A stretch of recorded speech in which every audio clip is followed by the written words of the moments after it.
Welcome to the Battle Buddy Podcast with Keith McKeever. Hey, welcome back to another episode of the Battle Buddy Podcast. I am joined by Mike Demo, and we are going to we're going to drop some fire today. I got some questions loaded up. We've talked a little bit before this. We talked a few weeks ago. I'll tell you what, man, just the free information that you just gave me, just to kind of frame things in a right way was amazing. And that's the direction I wanted to take these questions, because I know there's a lot of other people out there who run businesses that could really, just because this is so simple. It was really simple stuff, but it took a little bit of brain power to think about and frame it out. But we'll get into that in a minute. So go ahead and tell us a little bit about who you are, what your military journey was, and what got you to today. Thanks, Keith. So Mike Demo, I spent 8 years in the Marine Corps Reserves. My MOS has no civilian equivalent. So in English, it's Battle Space Manager. I was the Air Battle Commander for the Battle of Fallujah 04-05. And my Marine Corps career ended. I had my meritorious staff package set up and the reset program because they wanted me to go officer. But after my last deployment, they said, if you feel a certain way, go talk to Doc. Talk to Doc. I had some anger issues. I was a little pissed off about stuff. And this is in 2007, and they hadn't really figured out PTS. And so, they diagnosed me as bipolar instead and told me, sign out of the unit, you're gone. So my transition was like one day and back into the civilian world. So that was pretty cool, is what it is. And I came along. So I come from a family where I'm the third generation here. The first generation, when they got back from World War II, every one of them, except for my grandpa, actually owned their own businesses. And those businesses were good. They had them until they retired. But when they did, and we talked about this before we recorded, second generation, it didn't work out. And those businesses ended up closing, which to me it's a shame because, I use the pharmacist as an example. If you've got your local small town pharmacist that does compounding medicine and everything like that, they retired, they go out of business. There's not somebody else that just got out of pharmacy school that's going to go and pick up the reins. You get your CVS, your Walgreens, whatever have you, and you lose that connection to the community. That's a lot of what I'm working on now is the acquisition of local small businesses, trying to keep them locally run, locally owned. And like we were talking about a little bit earlier, I'm trying to help veterans fill in those gaps. So a rough stat is 80% of businesses, when the owner's ready to retire, has a partner die or divorce, wants to move, whatever have you, like they might try to put them up for sale, but 80% of them do not sell, which means they close down and the community loses that resource. So I'm trying to help veterans skip the startup line and actually start off in businesses that are cash flow positive from day one, because we're all going to make mistakes, but it's a lot easier to make mistakes when you're profitable than when you just put a lien on your house so that you get the startup funds to try to get stuff going. So even since our first conversation a couple of weeks ago, that's been something that has really gained a lot of traction. And, I'm excited for what that's going to do, not only for our community, but for the communities that our folks live in. And there is a lot of small businesses. I'm sure you've seen it. Anybody who's listening has seen it over the last couple of years. If you just stop and just think for a second of in your town, how many small businesses have just shut the doors because of COVID, because they weren't prepared for it, whatever the case, or, even the second generation is just rare because there's no guarantee that your kids are ever going to want to do the same thing. No. I mean, it's rare for me. I'm second generation realtor. It's very rare. I could probably count them on one hand in my local area of people that I know that have fit in that same category. But most people they want to go blaze their own trail, do their own thing. You have your own passions, and you can't blame your kids for that. And so you got to find somebody, you either shut the doors and walk away and liquidate all your stuff, or you find somebody that can take it over and run it.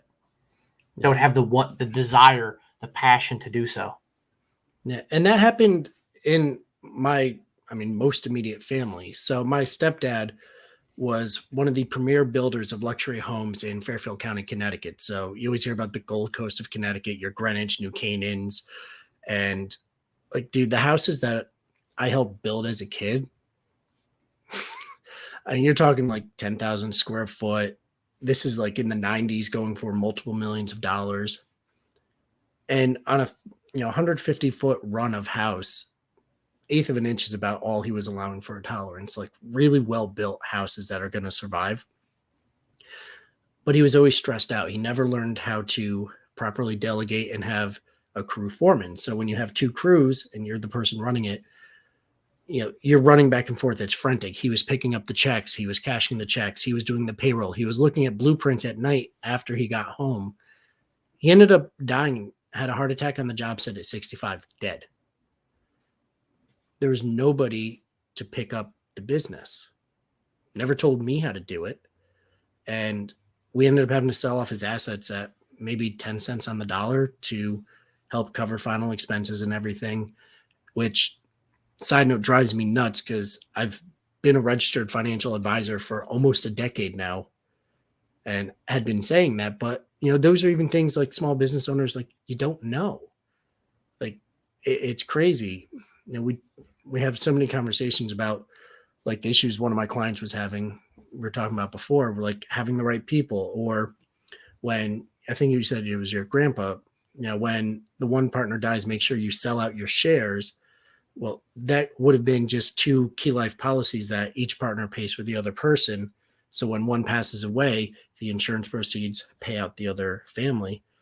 Like there's a lot of stuff. And my medical client, he does great work for veterans with hormone therapy.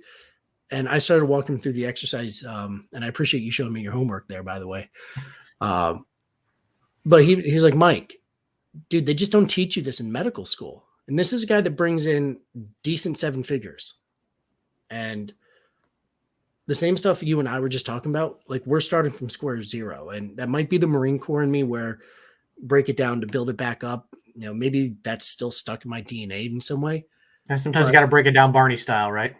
Well, but you also have like, let's start from zero and reimagine what this is going to be. Because your results up until this point, and I'm turning 40 in a couple days.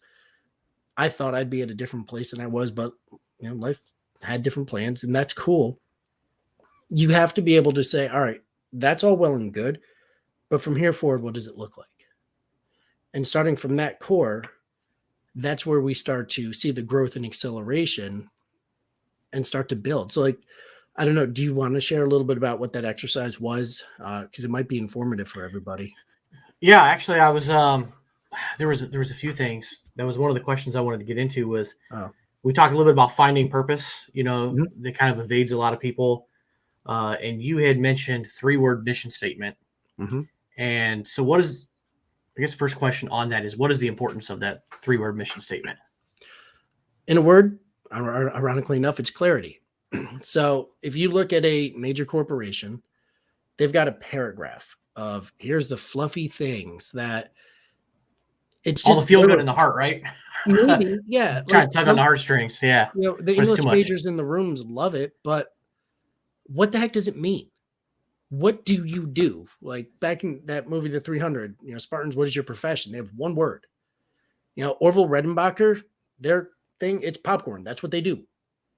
So having a 3-word mission statement gives clarity to the organization's purpose, and then gives you a stepping off point for what we're going to talk about the next part, your 5 to 7 core values. There's so many that people put down. What are the things you want to see in your top people? What is the culture of your organization?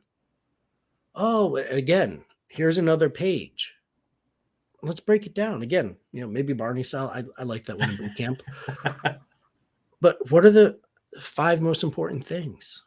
And what does that mean to you? Because eventually we're going to transition your entire team to being completely in alignment with that, or we're going to find people that are in alignment with that. And like, I know when I was deployed on my Iraq deployment, I ended up taking over for the active duty. I was a reservist. They brought me in. I took over the active duty crew chief role and then actually ended up taking over the officer billet, the senior air director. And I let them know that my goal was to make sure that everybody on my team knows how to do everything and level them up. So I had PFCs that were doing a senior NCO job. I had them doing the junior officer billets, actually controlling aircraft as a E2, E3. It's an 01 to 03 job. But, just to be able, if we all understand the mission and what we're trying to get accomplished, and we all have the same guidelines to work off of, we can be massively effective no matter what the situation is. Absolutely, because you never know when somebody's going to need to step up. In a battlefield environment for whatever reason, or even in a corporate environment, if somebody just leaves for another job, whatever, having people cross-trained is extremely important, or just even having people trained, like your father in that business, it's kind of bouncing around like a ping pong ball, but it's hard for a lot of people to give up and delegate and give up certain things. I think all of us probably struggle to one degree or another with that. I know I do. It's an incredibly difficult thing to do. I will say the one thing I give up is I have my wife. She's my editor in chief. Yep. anything I write, she has to look it over. I had that public school education. My spelling is not always 100%. It's not as good as Grammarly or my wife. So, you just got to find those certain things.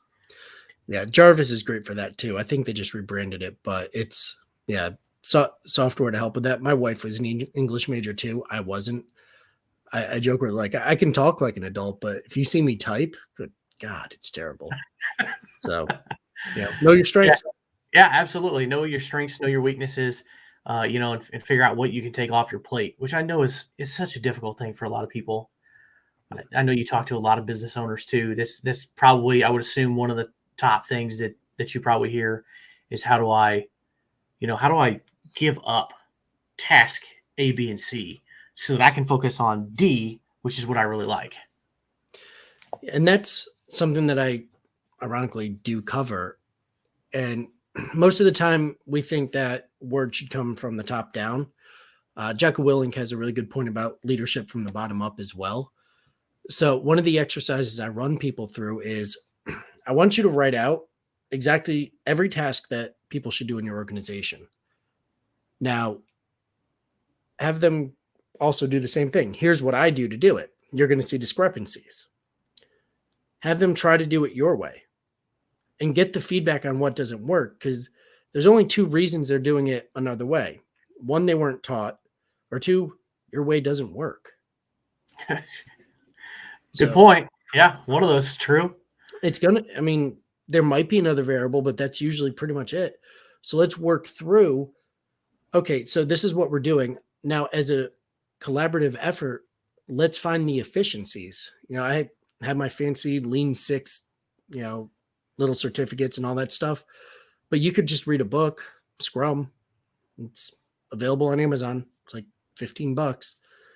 You could literally read how to do this optimization and find the efficiency so that that task that's taking this person an hour might cut down to 40 minutes. That doesn't seem like a lot, but over the day, that means they can do one or two more tasks. Like I've got a client who does all of the paperwork and then sends it to his assistant to type it into the system. Asked a simple question. Why don't you just either do voice note or buy like a Remarkable 2 where you write it out and it saves it as a PDF, a Word document, whatever you want. Instead of writing it on paper and then having it transposed, just do that. Invest $300 or whatever it is and don't have that problem again. How many hours would that give you back? I'll give one to somebody. I've got it back here. I'm not going to dig them out. Rocketbook. Yeah. I got a special pen. You can write on it, take your phone. I think there's a QR code, if I remember, at the bottom, and it will scan the whole page and upload it to programs like Evernote or right into your Dropbox, things like that. Yeah. Just write it out, scan it, it uploads it, and then you just wipe it clean. Yeah. It's done. But again, this isn't something that an unsuccessful business is doing. This is a guy that's bringing 7 figures a year. We all have efficiencies in our business. There is no perfectly ran business. No, There is always something to improve. There's processes to improve, performance to improve, all those kind of different things. But you got to have that clarity first. Mhm. Because I think that was really helpful. I know for myself, not that I'm trying to get into myself, but yeah, go just ahead. Your podcast. you said it, and I wrote it down. And a few days later, I went back and I looked at it because I have just left one real estate company for another. I've gone solo. I was on a team before, and you know, I've got a lot of clarity in a lot of different things. But this really kind of helped take that next step in clarity for me to be like, okay, it's written down. Actually, it's on a sticky note on my monitor right now. It's written down and it's right in Okay. front of my eyes, and I can look at it every day. Just like your goals, they should be written down somewhere, and they should be perfectly in alignment with your core values and your mission and all of that. If it's not, well, you're just swerving on the road. I mean, you're all over the place. It's gonna take a lot longer to get where you need to go. Yeah. Speaking of writing things, you can't see it on here, but I have a piece of wood. It's about 4 feet long that has success as a mindset carved into it and painted that hangs on my wall. Again, what is it? Because faced a ton of adversity. Like I just talked about my exit from the Marine Corps. That's not even a top 3 black swan event. Business completely failing because I didn't have the structure and programs. And it's something I was talking with my wife about ahead of this podcast is, in the military, we have this don't quit attitude. And hard-headedness is, it's kind of baked in. Like you will not quit. Like if you're doing a ruck march, don't be the one that quits. Don't be the one that quits. And then don't ask for help, which started to change a little bit late for me. But, we had the conversation about, but if you're doing the wrong thing even harder, it's not going to help. It's going to make it worse. And that's what I did. I completely just burned in, working 100 hours a week, not taking time for myself, not thinking about that. And like, I fell apart. I had as close to a nervous break as you could, and my business results followed. And that's one of the hard things when I start to onboard a client. We have the conversation about how is their business going and the things that frustrate them. But I care about the entire individual. My mentor taught me faith, family, fitness, and finance. We need to have all those in harmony in order to make sure you're successful, because everyone always says, don't take your work home. That goes both ways. And if you don't have the systems and processes in place in your business, you probably don't have them at home either. And I've been guilty of this too. We've all been guilty of that, I think. But dude, not having the date night, not dedicating time to your kids, not dedicating time to yourself, those things all come into play. Like I did a podcast just 2-3 weeks ago where I literally said, hey, there's times when you should not onboard people. Like, oh, there's all these people that want to work with me. Great, don't. Why? Because you're not locked in yet. It's okay to tell somebody, I'm not ready for you. You can even tell, I'm a big fan of just dumb levels of accountability. Like, hey, I'm in the process of revamping to make a better experience for you. Is it cool if we start next month? Who's going to be like, nah, dog, I'm not doing that. The right person is going to appreciate that transparency and honesty. And the wrong person wasn't somebody you want to work with anyway. Like, exactly. Like I've had conversations with people that their billable for me would have been $10K a month. Anyone going to turn down $10K a month? Like just generally speaking, probably not. And I told this individual, now to be clear, I am not interested in working with you. I'm helping you through this process because I want to see you succeed. It was somebody in the tribe, by the way. Turned down $100,000 a year, basically. Wasn't a fit. Yeah. That's a hard lesson to learn as a business owner. I had a couple of clients over the last few years that Actually, I was just telling a guy last night, we had an awards banquet and having some drinks afterwards. And I was telling this other agent, I'm like, look, one of the most valuable lessons I've learned in 9 years in real estate, I learned in the last 2 years. Mhm. If you have red flags the first time you meet a client, walk away. Don't do it. Don't let yourself get suckered into, it's going to be stressful, but I'll deal with it for the commission. I'll deal with it for the sale. Like, don't do that. I had red flags and thought, it's not going to be that bad. And it was two different sales. They were related. They were moving out of state, and it was like they actually loved me. Like, they really loved me, but it was so stressful on my end trying to communicate and all these other things that happened. But I won't go into that. But I was like, all right, I need to pay attention to those little hairs on the back of my neck, those red flags that pop up. Just don't take those kind of clients on.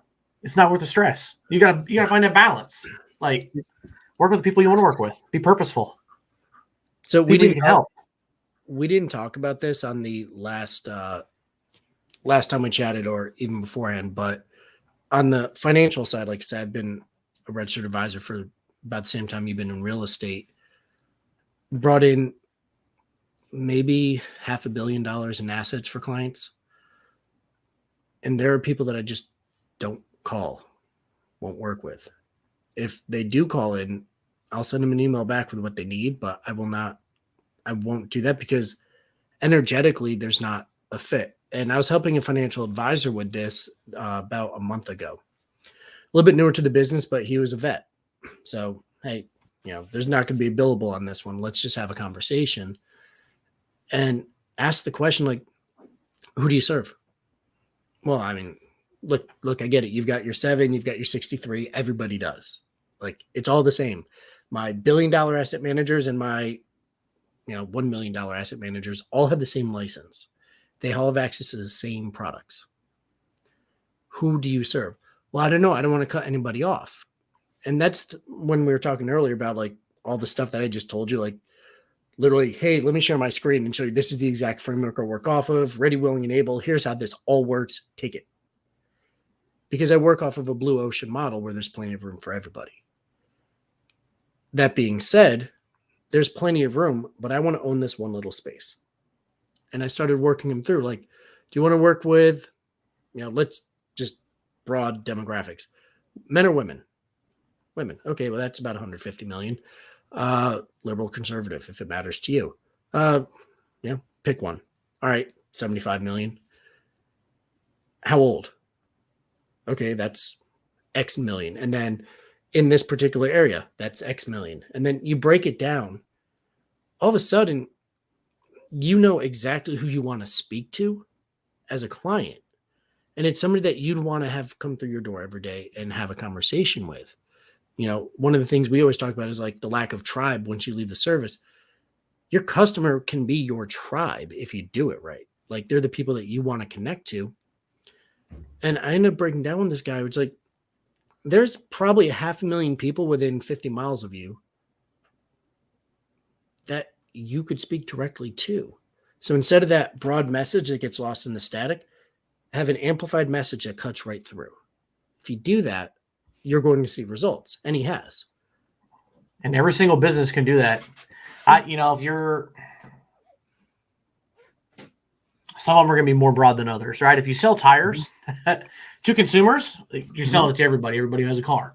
Not necessarily. Well, I guess not necessarily. If you're in a speed shop, you're not selling whatever the Chinese knockoff tire is. You're selling a really good Pirelli. Well, you're selling a Falcon tire for autocross. But if you own an antique store, then your target demographic is people who are into antiques, whatever that looks like. Yeah, but I can imagine in my mind what that looks like. My wife is an esthetician, so she does facials and waxing and all that stuff. Like, well, her target is obviously women. Women who, have the disposable income to take care of their skin, want to take care of their skin, see the value in it. And you just target those things down. You figure out what they call it, avatar. Yep. And figure out what that is and judge it. Well, just like the core values in your mission statement, always in the back of your mind, always judge it, right?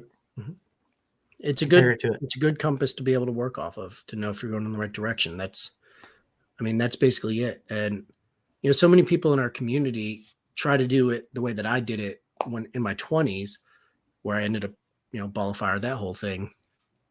And I wanted to make a ton of money, but also help other people grow and develop themselves.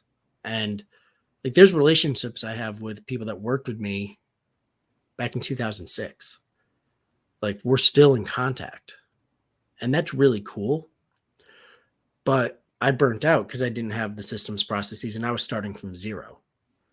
The same thing applies in business. Going back to what we were talking about, like, talk about that auto shop. Oh, I want to open up my own garage. Okay. My dad's a mechanic. He had his own shop. That's actually where I learned how not to do business. Ironically, he would let people leave without paying for it. But that lift is $8,000. Those tools, if you're not going to the Snap-on drug dealer and going to Harbor Freight, you're going to spend thousands of dollars at Harbor Freight. I know this. Snap-on drug dealer. Oh my man. God. Yeah. Mm. Some brands just have a cult following of some sort, don't they? I'm not a mechanically inclined person, but I even know that. Dude, but they make good stuff. They do. But you're gonna pay for it. You're gonna pay. Sears went out of business, so Craftsman's a little bit harder to find nowadays, but it was like the same thing. Now, I'm just thinking my dad had a really nice adjustable wrench that somehow made it to my garage. 3/8 ratchet. Sorry, Dad. It's mine. I have his 10 mil too, because those are hard to find. So hey, you know what? A good 10 mil is hard to find. Just it's cool. Yeah. But it's just being able to, like, do you want to go through all the growing pains? No. Are you still going to go through growing pains? Yep. Oh, absolutely. But if you can avoid some, if you can take a step past one or two, because of free advice or somebody, helping you out, it's going to make the ride a little smoother, right? Yeah. So I'll give you an example, Keith, of my buy box. These are the companies I'm actively looking at purchasing. $1 million or more top line revenue, a minimum of $200,000 profit, seller discretionary expenditures, whatever you call it. Why do I want that? Because when I'm going to go into the books and then go visit the facility, I'm going to see where the areas of opportunity are. And mine is organizational structure, sales, and marketing. That's my zone of genius. That it's what I do best. So I'm going to look for the business that I can add value to. And then that $200,000, by the way, I don't want another 40-hour job. That $200,000 gives me the ability to pay somebody a really good wage. So I'm in Connecticut. I'm probably paying $75K to be my office manager guru. If they already have that, even better, happy days. I'll probably give somebody a promotion and a little bit more money and have them manage things. But that'll be like a 4-hour week business for me. Maybe 5, check in on them, make sure things are going the right way. Keep a finger on the pulse, know what's going on. Commander's intent. Yeah. But that business, if you're looking to get started, let's say, like, I like the trades because, like I said, my stepdad was in building, my dad's a mechanic. Like, I understand people that are the best at their trade that end up being in business for themselves. I get that because that was my entire family. And those people, I'm either going to buy their business or help them grow their business so they can sell their business. But you don't have to have a ton of money to do this. If you figure an 8% interest rate, I know $500,000 business over 10 years, you're going to pay like $10,000 a month in financing. That works out to $120,000 a year. If you've got $200,000 in net profit, $120,000 of it goes, that's $80,000. If you pay somebody $50,000 to run the business, you take home $30,000. Or if you do it yourself, you're making $80,000. Like, that's cool too. And that's if it just stays flat and you add no value to the business. But like, you didn't have to put anything down per se to do that. Like, there's ways to do this. Seller financing. Well, they'll finance. I don't care what the rate is, because as the person selling a business, you're either going to get your top line number or you're going to get to pick the terms of how you get paid. I'm okay paying somebody a higher sale amount if I get to determine how they get paid for the exact reason we were just talking about, Keith. So if this business is spinning off 200 grand, hey, you know what? $500,000, $1 million, what? I'll buy the business. It's cool. Fine. We're good. First payment comes in 3 months. What? Yeah, that happens. And I'll put a rider in there where if I default on payments, you get the business back plus whatever I paid for it. But yeah, no, we'll pay you out. Or maybe, one of the things I was talking about with KeyBank with their, lines of credit, use that. I don't care what the interest rate is. Just give them a little bit of money now and then do that. But the person that's selling the business is literally going to get paid back for their business from their business. Let that sink in for a second.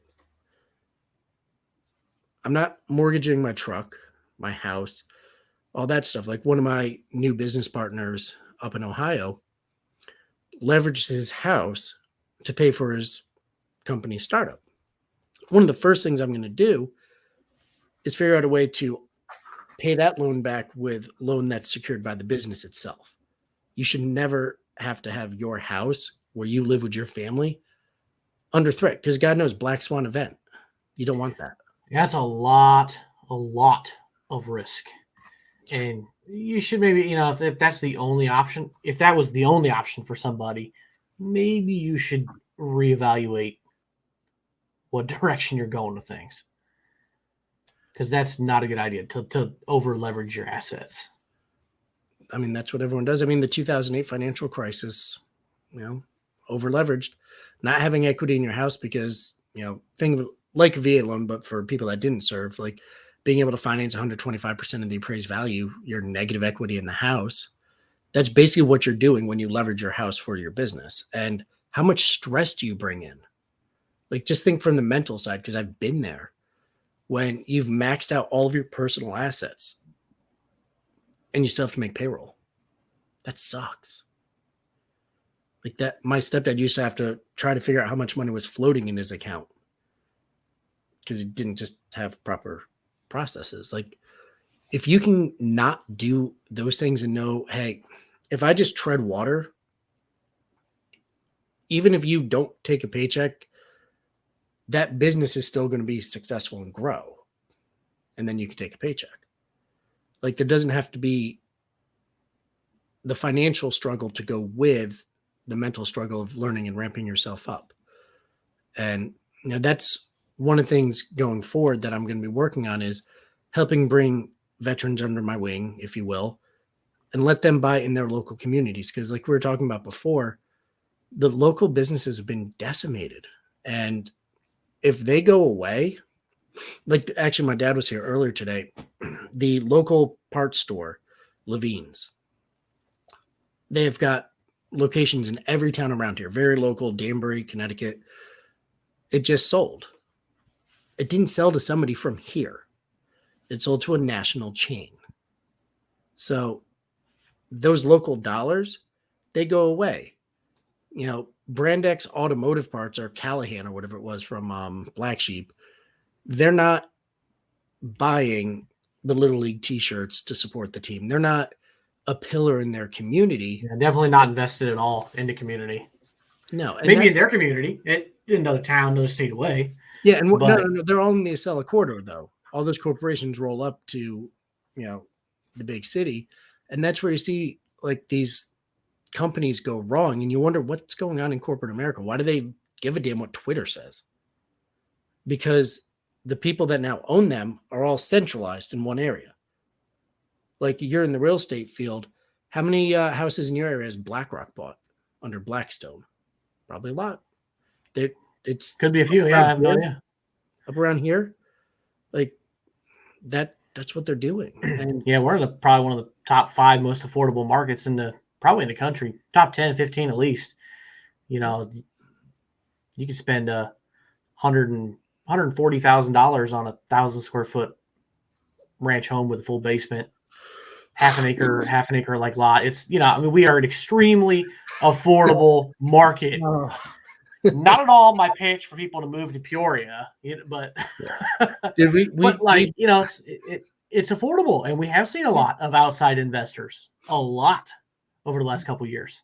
Well, and what's wild for your market, if people were smart about it, with the way that work has gone remote, you can do it from anywhere.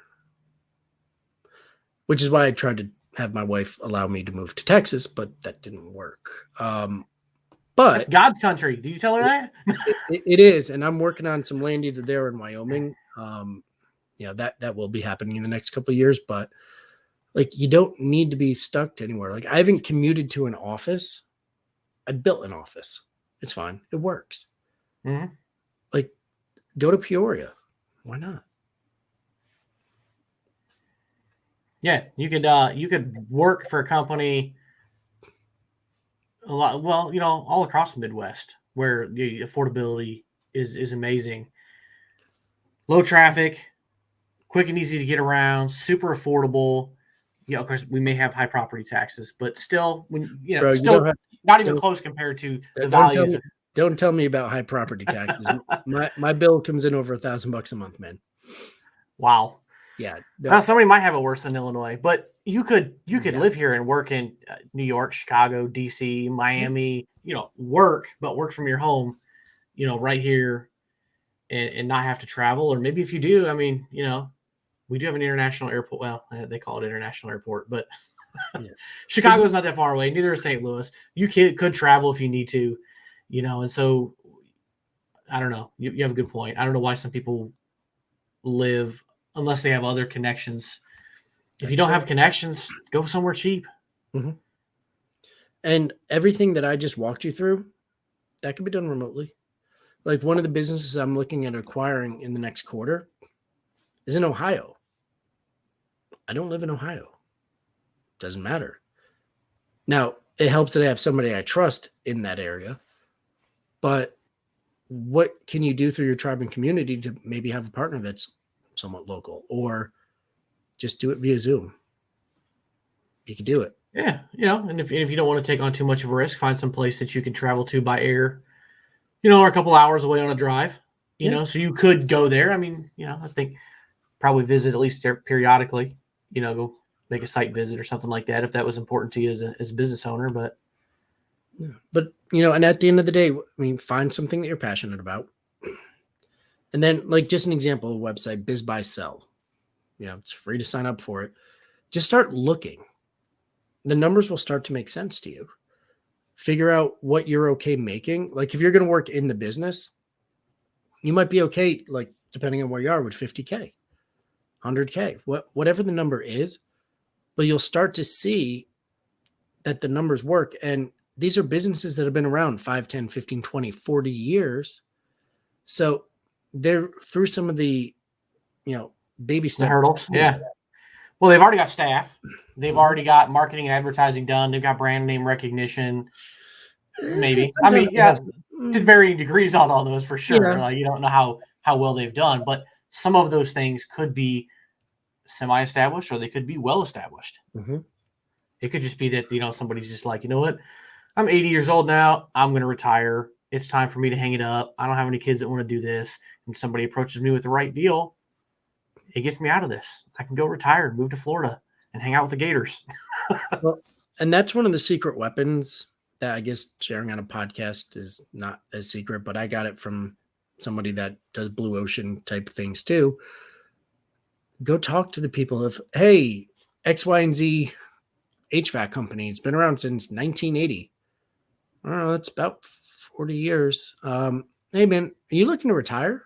Because I love this business and I'd like to have a conversation with you about it. Like, up here in the Northeast, people are leaving in droves. Gone. See you later. Retiring and leaving the state are the two top reasons businesses are for sale up here.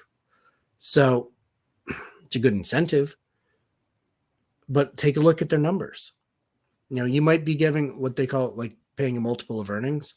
So it doesn't really matter what the gross number is. It matters what actually filters down. Usually it should be between 50 and 20%. That's why my buy box is at least $1 million and at least 200. I could go a little bit lower or a little bit higher on those if I see that there's an easily fixable thing that's holding them back. But find the one that fits you. Maybe where you are, maybe it's, they profit 125K, you take home 60. It's fine. Do it. Take a look.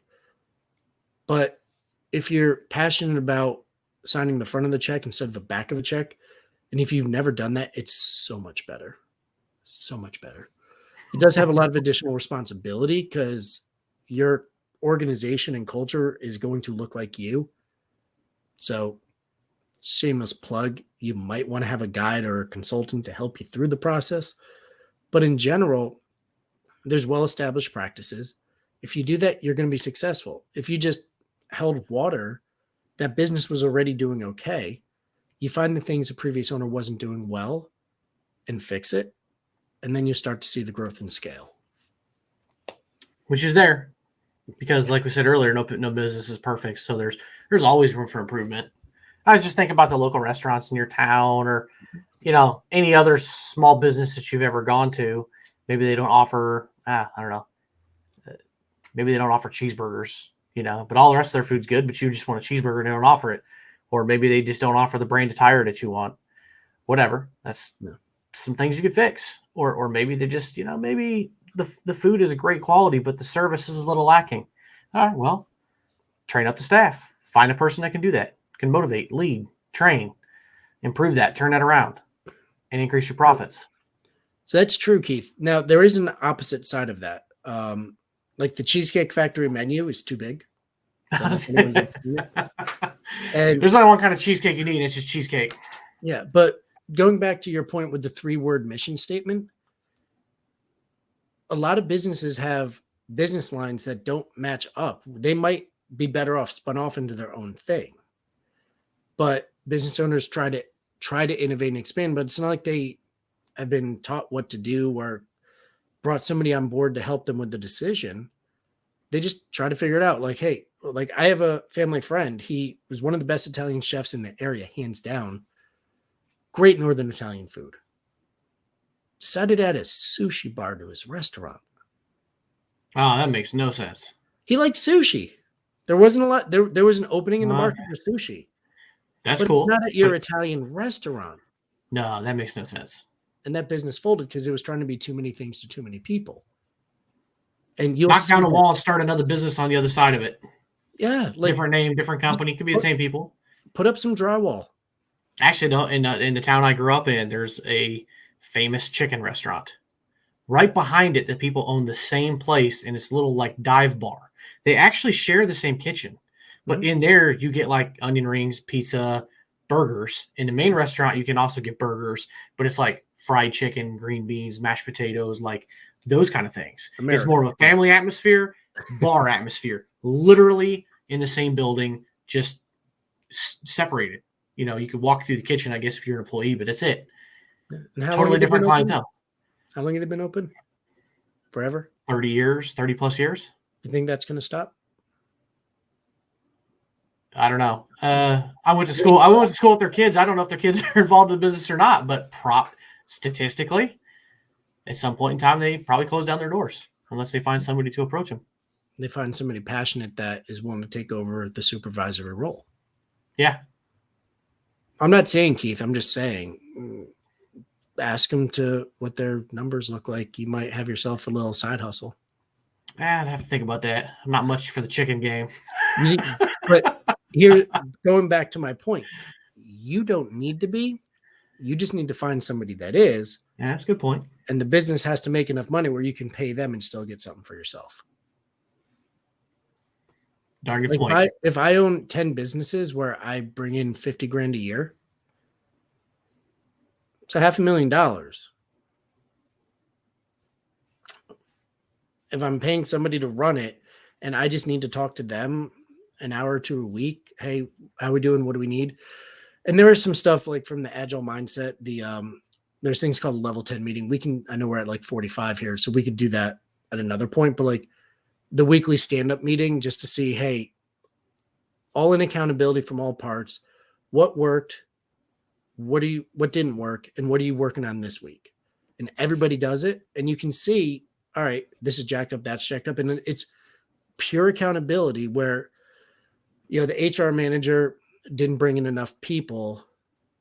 So sales are down because you didn't have enough people making phone calls, but they were under the assumption that this had to work this way because you said this, and they're trying to do onesie twosie when the actual manager just needs all of the candidates. Let's rapid fire this in a group setting. Like, there could be so many different things, but that's an hour a week. Then you spend an hour a week with the person running the business for you. That's 2 hours a week. If I'm running 10 businesses, making 50 grand each, and I'm spending 2 hours per business, tell me if I'm wrong, but that's working 20 hours a week to make $500,000 a year. Yeah, good point. Doesn't suck. Yeah. No, that wouldn't suck. I think most people would like something like that.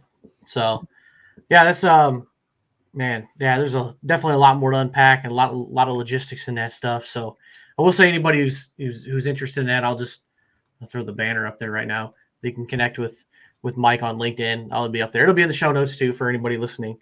But I wanted to go back to that, the core values and the 3-word mission statement. Any quick advice for people to set that stuff? Something actionable they could do today with a sticky note, like I did, and get them written down and up on their computer. So when I give you the guidance, the core values could have been 5 to 7. Put it there, 5. And you don't have to get to 5. If you authentically feel that you can do it in 3, do it. Yeah, makes sense. Just do it. The reason the mission statement has to be concise, it's just like commander's intent. Everybody needs to know immediately, what do we stand for? If you have a business where people walk in, or if it's on your website, here's what we do. Like if you go to my personal website, michaeldemo.com, I have it set up. So on the banner, when you pull it up on mobile, because I just designed it for mobile at this point, it says grow, Mike Demo.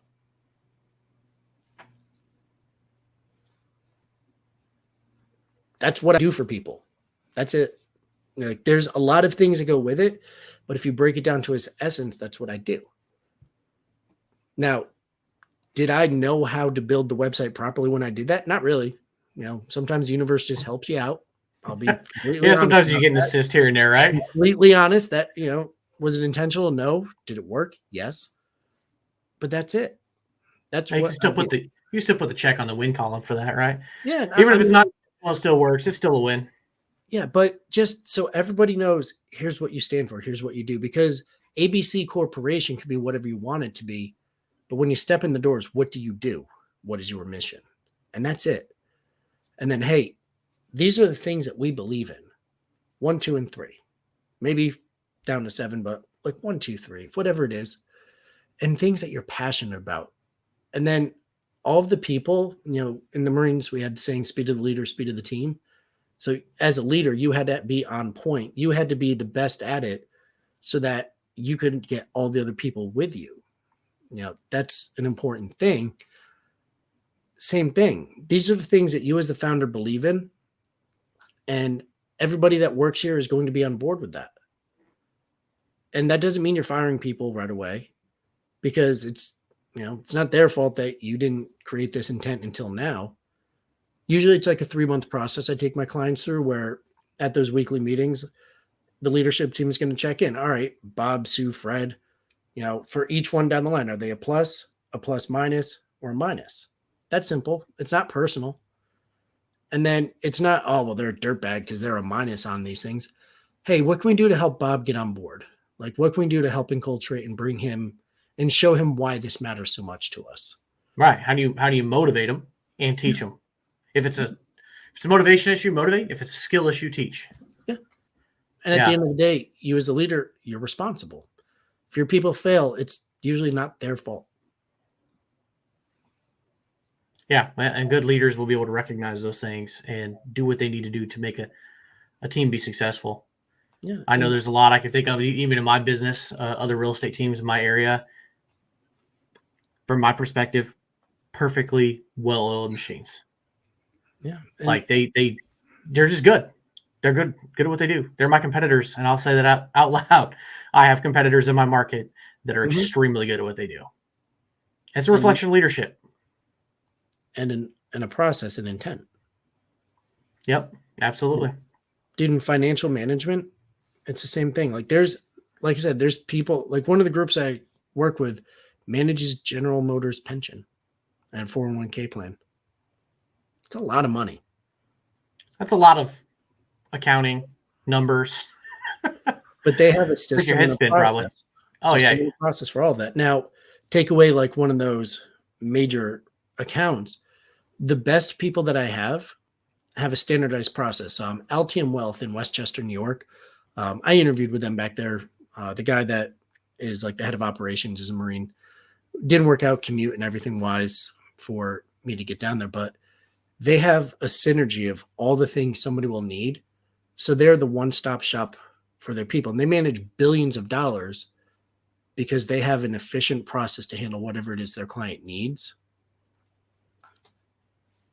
Then there's the person that works at Northwest Mutual that was told to go ahead and prospect your friends and family to sell them an insurance policy, even though you don't have an insurance license, and results vary.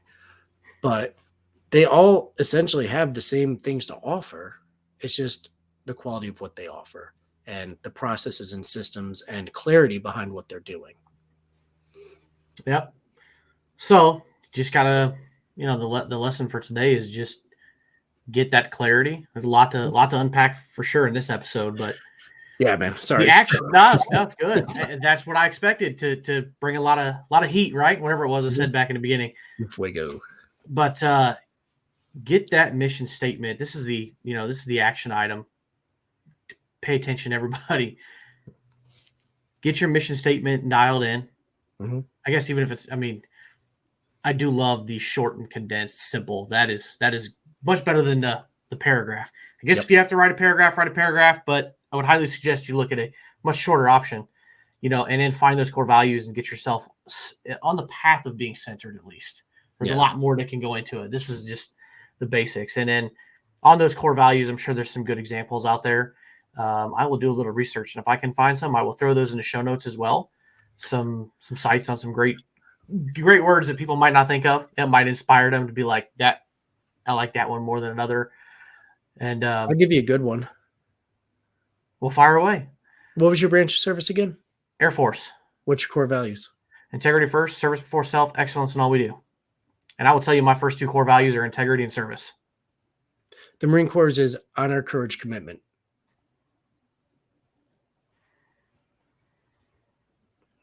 I can't do the general orders, by the way. It's been way too long. Now that makes two of us. Don't ding me on that. But like I just thought of that. Honor, courage, commitment. That's it. Does it need to be more? No, the Air Force slightly expands on theirs, but it is basically integrity, service, and excellence. It's because they're more of a corporation, man. Yeah, we're a little different. We're a different breed, okay? Yeah. Hey, I'm just salty that the Air Force recruiter never called me back, man. It's all good. Mike, it was a few years ago. I'm sure he just got tied up on the golf course. Yeah, he was doing something. Probably. Something not related to the job. Totally not. No, probably not. Like I said, most likely got tied up on the golf course. Yeah. I mean, world-class golf courses, I don't blame him. I shoot a good 90 on the front 9. So it's all good. Yeah. The only way I'm hitting a pin at 300 yards is with a rifle. I'm sorry. Not going to happen. I will not comment as to how many swings it will take me to get a ball 300 yards. No. It's not pretty. And depending on how much I've had to drink, you may not be able to count it on 2 hands. Well, I will never be confused with the world's greatest golfers. That's for sure. Well, and in that case, you wouldn't be able to count through 2 hands anyway. So who cares? Yeah. It doesn't matter. That's why I only play golf scrambles where we play best ball. And I always tell people, you're going to get 1 out of me. Yep. I will make 1 hit today. Hey, all you need is 1 golf shot to go back. That's it. Absolutely. Actually, first time I ever said that was at a local course, and we started on hole 17, which had a big pond water feature. It was just right over to the green. And I was joking with them. Literally the first hole we started on, all 3 of them hit the water. And they're like, I guess it's you. And I said, well, I told you I hit one. Let's see what happens. I'm 3 feet from the pin. Hey, I threw my golf club up in the air. I was like, that's it, guys. I told you get one. Yep, dude, It's not going to happen again today. It's okay to peak early. That works. Yeah, you know what? Or late. I mean, it was hole 17. We had to go Oh, back I around. thought you started on it. No, we did start at 17. Yeah, just depends on how you want to frame it. Mm-hmm. We started at the end, but anyway, yeah. That's my golf skills. Yeah, dude. So, and I mean, I know double clicking the mouse on this thing, but if you have the passion to do it, there's people that will show you. Like, there's a lot that we just covered, and there's actually a lot more behind all of what I just said. Like, I walked you in this basically hour through the first 2-3 items on a list that's 60 plus for action items. But well, I bet. And what's weird is they don't teach hard. those. They don't teach all those things in business school. No, They don't teach them in You mentioned a doctor earlier. They don't teach them in med school. Pretty sure attorneys don't learn it in law school. How to actually run your business like a business. my degree at UConn was organizational studies and entrepreneurship. I'm actually going to be one of their speakers this year for veteran entrepreneurs on how to skip the line and do exactly what I'm saying.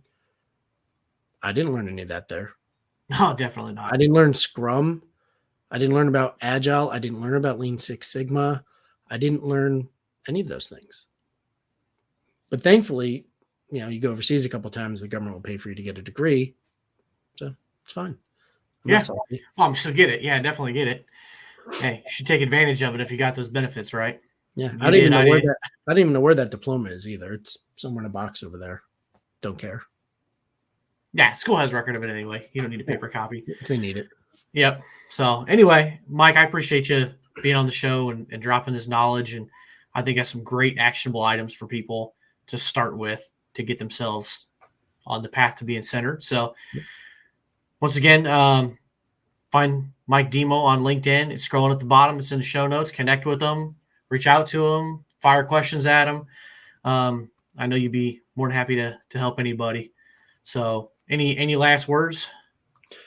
So, I mean, there are other places to reach me. I mean, if you're on Facebook and you're in the Vet Tribe, I'm there. That's how me and Keith met. So there's that. Like I said, the website, it is, using the phrase Barney Simple again. Like, you see these websites that are really long, really complicated. Mine gets to the point real quick. Are you looking to grow your business? Are you looking to sell your business? I can help with either. It doesn't have to be rocket surgery. It can actually be that simple sometimes. So if you're interested in skipping the line, I helped 3 other veterans find ways to finance a business without any money out of pocket this week. I didn't ask them to be a client. I just helped them do it. So, feel free to reach out. I'm always on there helping veterans. So glad to do it, man. Awesome. Well, we appreciate that. We need more people out there helping the veterans grow. So to help people be successful, then we don't have people ending up on the other end of the spectrum. We all know where that goes. So I've been there. We could do another podcast on that. I've been there. I've been there. We all, yeah. I'm sure we could. There's more than enough examples out there of people doing that. So that's the power of this podcast, is giving the free value and giving people something actionable to take away. So hopefully they don't go from here to here. They go from here to here. So that's for sure. Which reminds me, I'm the worst podcast host ever. I didn't even mention that I've talked about all that I've I hadn't even gotten to that yet. Don't even care. Yeah. It's fine. It doesn't. Well, your matter. podcast is Intentional Disruption. Yeah. And I know it can be found on all the platforms, just like mine can. I was going to have it in the show notes as well. Yeah, it's fine. So anyway, I appreciate you being here, Mike. Yeah, brother. It's always a pleasure, man. We'll do this again. Yep, absolutely. All right. Have a good one. All right, everybody, there you go. Make sure you check out the battlebuddypodcast.net, our website, for all resources. You can listen to the episodes, check out the guests and all that. You can also submit a guest request, things like that. So check it out.